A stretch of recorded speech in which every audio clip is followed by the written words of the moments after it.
여러분 안녕하십니까? 포항 MBC 뉴스투데이입니다. 오늘 아침은 어제보다는 덜 춥지만 영하권을 보이는 곳이 많습니다. 낮에는 10도 안팎까지 오르며 일교차가 크겠습니다. 조주경 기상캐스터입니다. 어제 갑자기 날씨가 추워졌는데요. 오늘부터는 바람의 방향이 남서풍으로 바뀌면서 기온이 차츰 오르겠습니다. 아침까지는 영하권으로 시작하는 곳이 많겠지만 한낮에는 기온이 크게 올라서 낮 기온이 10도 선까지 오를 것으로 보입니다. 이어서 자세한 오늘 날씨 보겠습니다. 오늘 아침 기온은 영하 4도에서 0도 분포로 경주는 어제보다 2도가량 낮게 시작하고 있고요. 포항과 영덕, 울진은 어제보다 1도에서 3도가량 높게 출발하고 있습니다. 한낮 기온은 포항과 영덕 9도, 경주와 울진 10도까지 오르면서 낮 기온은 어제보다 1도에서 4도가량 높겠습니다. 울릉도와 독도에는 오후 한때 흐린 곳이 있겠습니다. 아침 기온 울릉도 5도, 독도 8도로 시작해서 한낮에는 울릉도 9도, 독도 10도까지 오르겠습니다. 동해바다의 물결은 0.5에서 최고 2.5m까지 일겠습니다. 내일까지는 비교적 포근한 날씨가 이어지다가 목요일 아침부터 밤 사이에 비가 내리겠습니다. 비가 그친 후 주 후반에는 날씨가 어제보다 더 추워질 것으로 예상됩니다. 날씨였습니다. 어제 오후 9시 33분쯤 경주시 외동읍 죽동리 야산에서 불이 나 1시간여 만에 꺼졌습니다.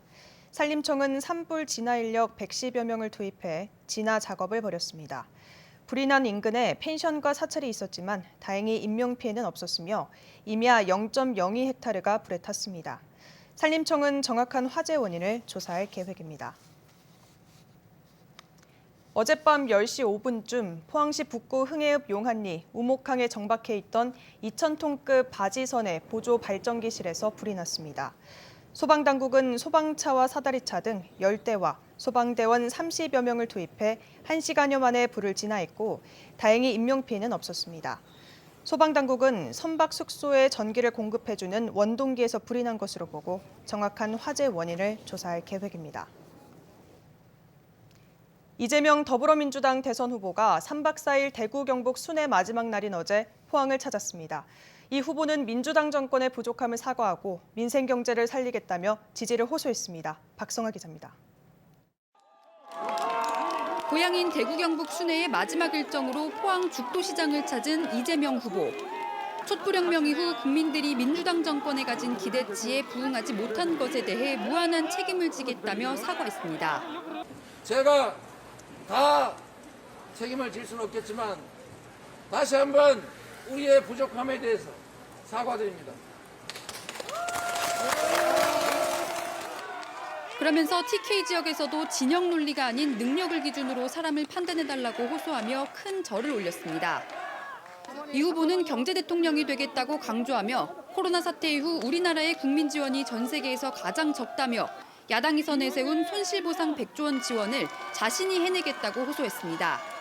100조 지원 얘기를 꺼냈으면 내가 당선되면 하겠다가 아니라 지금 당장 하겠습니다, 여러분. 또 주가 조작과 펀드 사기를 엄정 처벌해 주가지수 5천 시대를 열겠다고 약속했습니다. 비판을 받고 있는 전두환 경제 성과 발언에 대해서는 결코 용서받을 수 없는 범죄자라며 지나친 흑백 논리에 빠져 있다는 말을 하고자 한 것이라고 해명했습니다.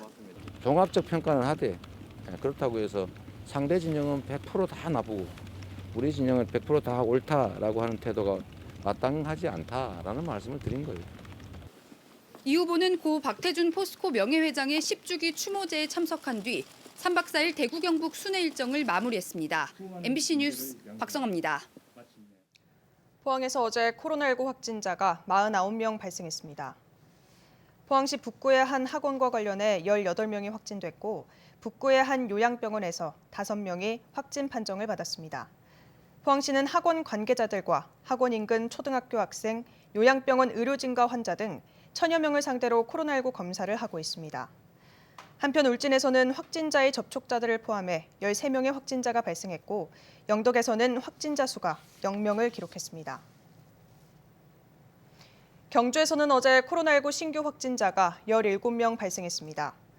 3개 초등학교에서 4명의 초등학생이 확진돼 380명에 대한 전수검사가 진행 중이고 대학생 1명이 확진됐습니다. 또 그제 여중생 1명이 확진됐던 관련 학교에서는 전수검사 결과 여중생 2명이 추가 확진됐습니다. 어제부터 만 18세 이상 성인은 식당이나 카페는 물론 도서관, 영화관 등을 갈 때 반드시 방역 패스를 제시해야 합니다. 지키지 않을 경우 업주는 물론 이용자도 과태료를 물게 되는데요. 이 첫날 곳곳에서 혼선이 빚어졌고 업주들의 불만이 터져나왔습니다. 손은민 기자입니다. 대구 중구의 한 식당. 손님이 들어오자 종업원이 백신 접종을 완료했는지 묻고 확인합니다. 저희 두 분 중에 한 분은 접종 완료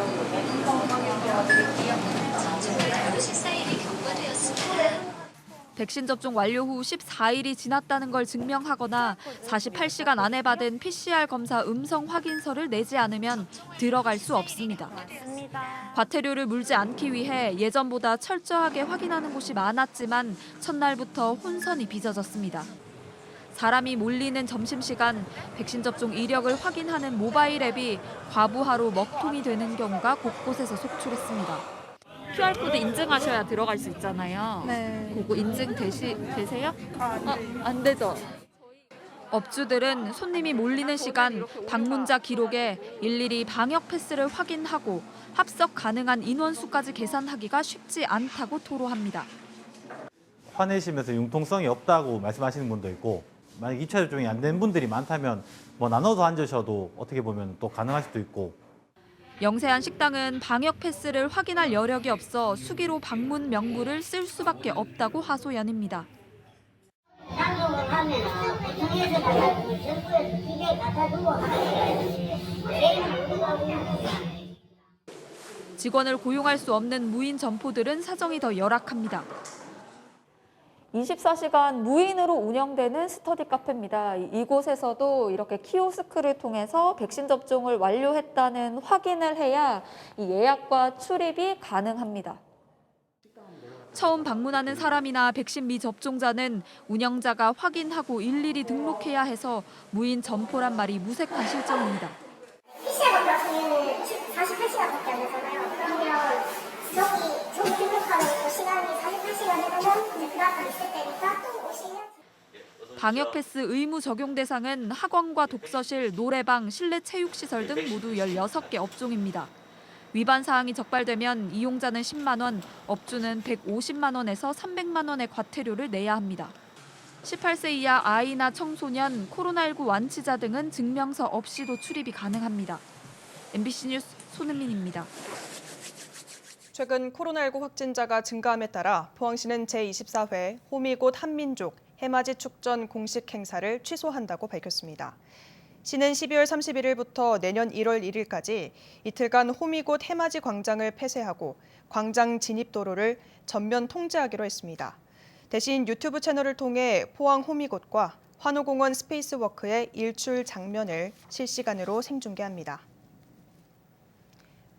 전국적으로 8만여 명의 학생이 코로나 백신 학교 방문 접종을 신청한 가운데 대구시와 경상북도 교육청도 학교 방문 접종을 추진하고 있습니다. 대구시 교육청은 학부모들에게 학교, 보건소, 의료기관, 접종센터 중 한 곳을 접종 장소로 고를 수 있다는 것을 안내하고 자녀의 백신 접종 동의서를 받아 12월 16일까지 보건소에 통보할 예정입니다. 경북교육청도 각급 학교를 통해 학부모 동의서를 받고 있습니다. 청소년 접종 대상은 만 12살 이상이며 중2부터 고2까지는 기말고사 이후 접종이 시작될 예정입니다. 지난 금요일 수능 성적표를 받아든 수험생들, 이제 정시 전략을 어떻게 짜야 할까 고민이 많을 텐데요. 이 지난해보다 어렵게 출제된 국어와 문이과 통합으로 친 수학이 대입 정시 전형에서 당락의 주요 변수로 작용할 것으로 보입니다. 보도에 권윤수 기자입니다. 올해 수능은 문이과 통합이라서 지난해 기준을 참고로 입시 전략을 짜기가 어렵습니다. 특히 수학 시험은 문이과가 같이 경쟁하도록 해 인문 계열이 다소 불리합니다. 상대적으로 수학이 약한 인문계열 수험생이 상위권 대학 수시에 지원했다 최저 학력 기준을 맞추지 못하는 경우가 많습니다. 반대로 수학에서 점수를 잘 받은 자연계열 수험생은 인문계열로 교차 지원을 많이 할 수 있습니다. 수시 2월 인원이 대폭 늘어나지 않을까라는 걱정이 되고요. 자연계열의 경우에는 중상위권의 경우에 인문계열로의 교차 지원이 일어나지 않을까라는 그런 염려가 있습니다. 수시 탈락으로 정시로 이월되는 인원이 늘면서 정시 모집 인원에 변화가 있을 것으로 보여 정시 원선을 쓸 때 꼼꼼하게 확인할 필요가 있습니다. 정시 모집에서 중요한 것은 대학마다 차이점을 잘 살피는 겁니다. 수능 영역별 반영 비율과 수능 활용 지표, 영어 반영 방법 등을 어떻게 선택해 활용하느냐에 성패가 좌우됩니다.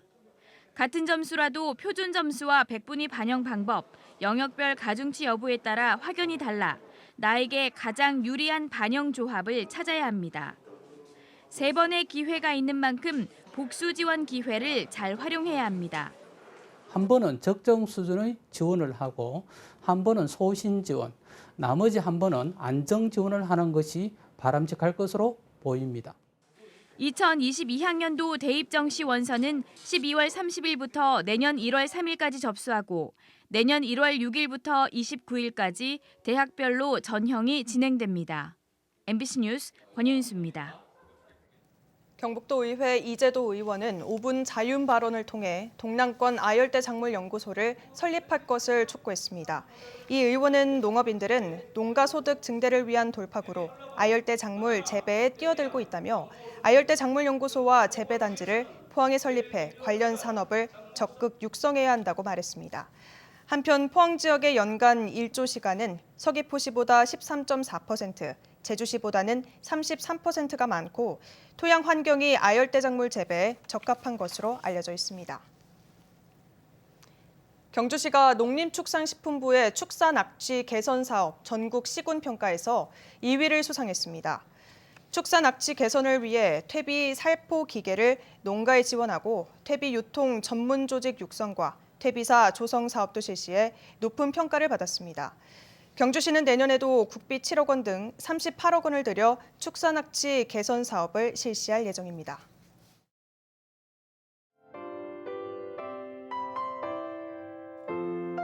어제 갑자기 날씨가 추워졌는데요. 오늘부터는 바람의 방향이 남서풍으로 바뀌면서 기온이 차츰 오르겠습니다. 아침까지는 영하권으로 시작하는 곳이 많겠지만 한낮에는 기온이 크게 올라서 낮 기온이 10도 선까지 오를 것으로 보입니다. 이어서 자세한 오늘 날씨 보겠습니다. 오늘 아침 기온은 영하 4도에서 0도 분포로 경주는 어제보다 2도가량 낮게 시작하고 있고요. 포항과 영덕, 울진은 어제보다 1도에서 3도가량 높게 출발하고 있습니다. 한낮 기온은 포항과 영덕 9도, 경주와 울진 10도까지 오르면서 낮 기온은 어제보다 1도에서 4도가량 높겠습니다. 울릉도와 독도에는 오후 한때 흐린 곳이 있겠습니다. 아침 기온 울릉도 5도, 독도 8도로 시작해서 한낮에는 울릉도 9도, 독도 10도까지 오르겠습니다. 동해바다의 물결은 0.5에서 최고 2.5m까지 일겠습니다. 내일까지는 비교적 포근한 날씨가 이어지다가 목요일 아침부터 밤 사이에 비가 내리겠습니다. 비가 그친 후 주 후반에는 날씨가 어제보다 더 추워질 것으로 예상됩니다. 날씨였습니다. 이상으로 포항 MBC 뉴스를 마칩니다. 시청해주신 여러분 고맙습니다.